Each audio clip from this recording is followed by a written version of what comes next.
I'm Dana Falk-Query. I'm from Big Red F Restaurant Group, and I have the immense pleasure of introducing Hosea and Lauren Rosenberg. Before I do that, I just wanted to give a quick little kind of shout out or call to action. Public policy, advocacy, I think we all realized during the pandemic that it's more important than ever for us as a restaurant industry to be involved in our local, regional, and national government. And so I would just say and encourage everybody to just keep that up. We made some great strides during the pandemic, and that work is still happening. So thank you. That's my little shout out. And now for my long intro. Chef Hosea and Lauren are the co-founders of Blackbelly Butcher and Santo in Boulder, and are the proud founders of the nonprofit organization Sophie's Neighborhood. In 2009, after an already celebrated career, Hosea won Top Chef Season 5, and was later recognized as business owner inspiring the entrepreneurial spirit of the nation by the U.S. Small Business Administration. He went on to open Blackbelly Catering in 2012, followed by the award-winning Blackbelly Restaurant in 2014, Blackbelly Butcher in 2016, and Santo, inspired by his native roots in Taos, New Mexico in 2017. Lauren spent 14 years in advertising and media in New York City, working with brands including Microsoft, Campbell's Soup, Ferrero Rocher, I nailed that, I had to look up how to say that, Sports Illustrated, Ski Magazine, and Cooking Light, before attending a management program at the Institute of Culinary Education and shifting into the restaurant industry. Prior to joining Hosea at Blackbelly in 2016, she was the PR director for Cholon and Gather in Denver.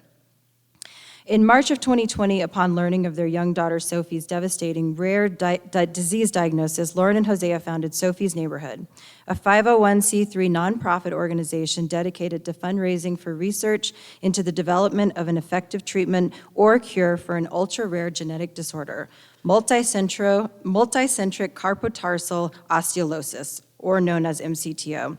They are now catalysts for groundbreaking scientific research that will produce life-changing therapeutics. Little Sophie Rosenberg turns 5 years old in May and is currently obsessed with wearing sleeveless dresses, no matter the weather, she told me that last night, and dancing like a wild woman, singing at the top of her lungs. Following December's devastating urban firestorm in Louisville and Superior, Hosea and Lauren went to work and turned the parking lot of Blackbelly into a community relief center, collecting and distributing food, clothing, household goods, and much more to hundreds of people affected by the fires. It's an honor and a privilege to introduce them today. Please give them an EatDenver welcome to Lauren and Hosea.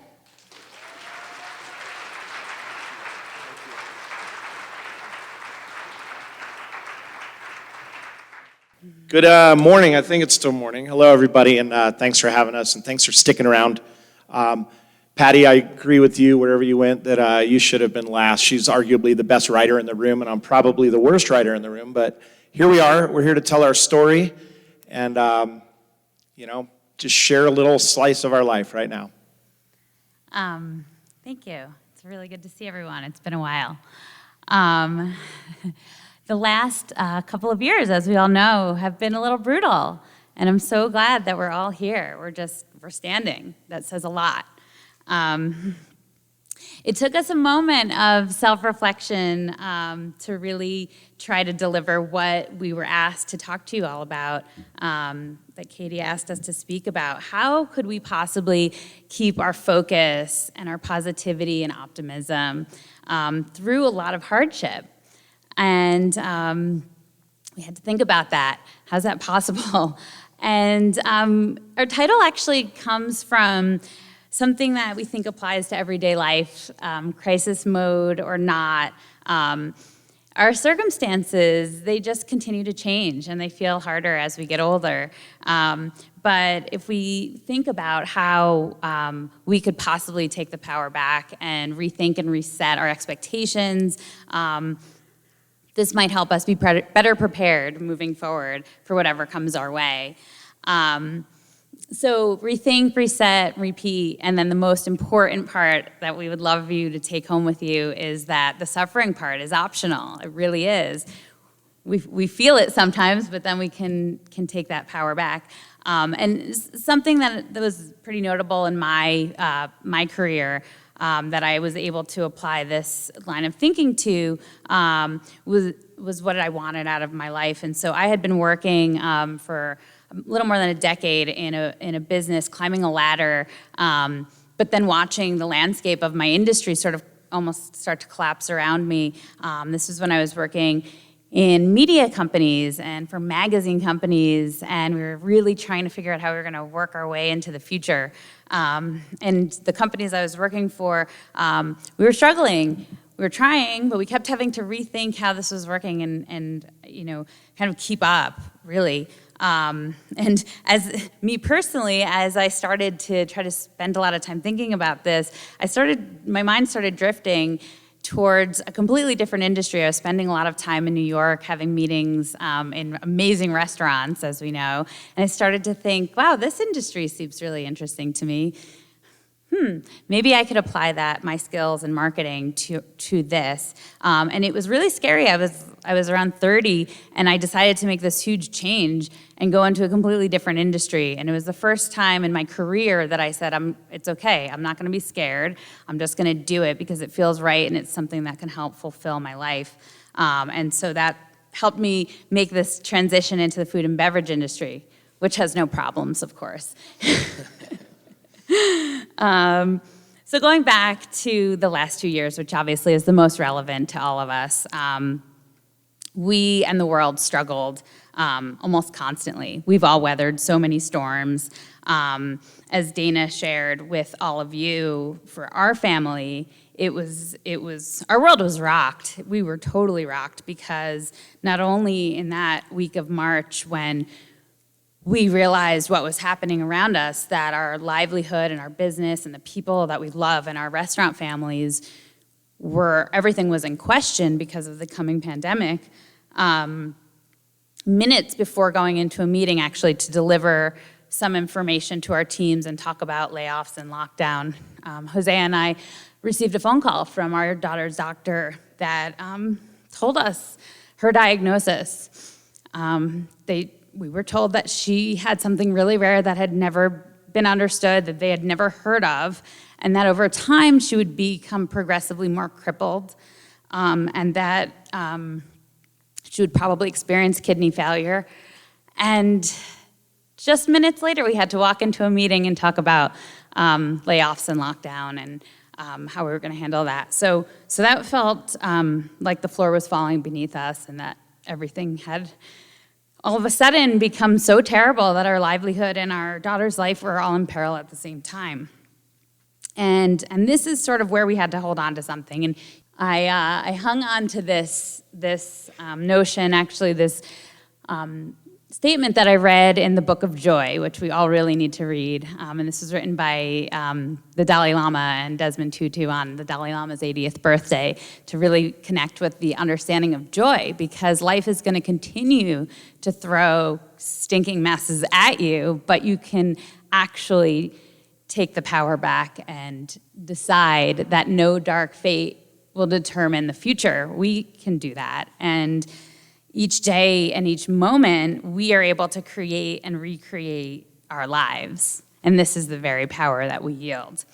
And so because our kid is almost 5 and we connect mostly with animated movies, we decided we were going to pull our destiny cap off the wall and leave our everything is good cap.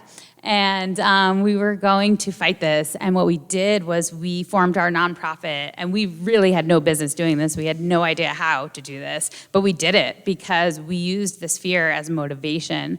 And then this is the clincher. The thing that helped us do it was you. We could not have done this without every single person in this room. So thank you. Now I'm going to turn it to Hosea. All right. You can change the next slide. So as Lauren said, this rocked our world. Everything changed for us in an instant.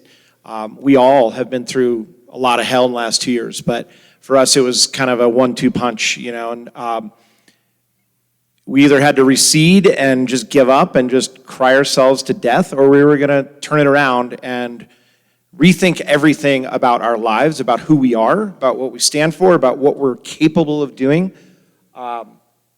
So it started with this whole idea of just rethinking. We were already rethinking the restaurants, we were rethinking our career, our livelihood, but we had to rethink our core values as people. So it started internally, and it was just a gut instinct. Like, we had to just kind of get tough real quick and just start facing these things. We're both fighters, we're both entrepreneurs, we're not afraid of challenge, we're not necessarily brave, we're just ready to face things. So we had to rethink all the things we stand for, what we're gonna do, and to me it distilled all the way down to love versus fear. We were scared, obviously. There's a lot of fear in the world. There's a lot of things to be worried about. But if you lean into the love and know that, you look into this little girl's eyes, you look into your families and your work co-workers' faces, there's a lot of love there. There's a lot of love in this room. We're going to lean into that and shed the fear and just kind of march forward and figure things out as we go. My gut has always taken me a lot of places. It's always usually led me in the right place. So you kind of lean into this love, and you also lean into hope over anger. There was a lot for us to be frustrated about and worried about, but instead we kind of looked the other way and said, we can deal with this. We're not the only people with problems. We've got a lot going for us. We've got this amazing community, and it seems like the more we put out there, the more comes back to us in spades.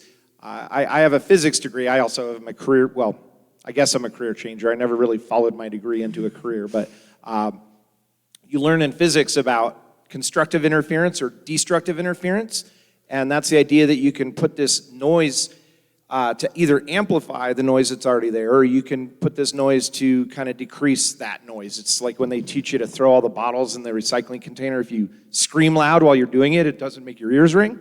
Well, for us, it's all about sharing the love, spreading the love, and putting positivity into our everyday. And suddenly we start seeing all these positive things come back. We had a lot of almost miracles happen in that first few months, just with people we connected with, the help that was offered, the information that we were given, and it gave us a lot of hope and love to kind of move forward into this absolutely new chapter, almost a new book in our life. So, we had to face all our personal challenges and everything that we're going through as a family, but we also had to face all these work challenges, and I don't have to explain to anybody in this room how hard these last 2 years have been. But we, again, distilled it all down to what really matters for us as operators and owners of restaurants. And again, it boils down to that love. We want to take care of our people, the ones that we chose to keep around, the ones that chose to come back to us when we could start reopening and doing more work. And we had started implementing some wellness programs before the pandemic. We had some programs we had kind of started putting in place. And I got to say, this person next to me was a catalyst for a lot of that, because when I was single and just kind of making my way up, I cared more about just the food and the ratings and the food cost and the, making sure we're profitable. And now it's like, hey, you got to take care of these people. And so once this pandemic happened and we reset everything, it became so much more about mental health. Everybody in our company can call a hotline and get free mental health counseling as often and as regularly as they need it.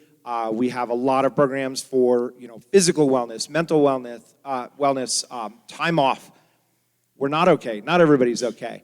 But we're here for you, and if we share that love and we kind of give that feedback, we're not here to be tough with everybody. We're still running businesses. We still got to make good food. We still got to care about the customers, but we don't necessarily care as much about our rankings and our ratings and the reviews and these things. This is all part of the game, but we're taking care of our people first, and we hope that resonates with the public and that brings more people into our doors rather than, oh, I read this Yelp review. We don't really give a shit about that right now. We care about the people and our health and what we're doing internally inside those walls and inside our hearts, and that's where we get our power. Down here at the bottom is something I like to say. You can, I didn't say this first. I'm not actually sure whose quote that is, but you can rule your kingdom through love or through fear. We're choosing love. We're choosing not to be hard and ridiculing people and all those kind of old school chef mentality things that I was kind of brought up in the industry doing. It's more like, all right, let's work on this together. Let's figure this out. There's always a way to make it better. There's always a way to make it work. And that's what we're doing. We're trying to make it work.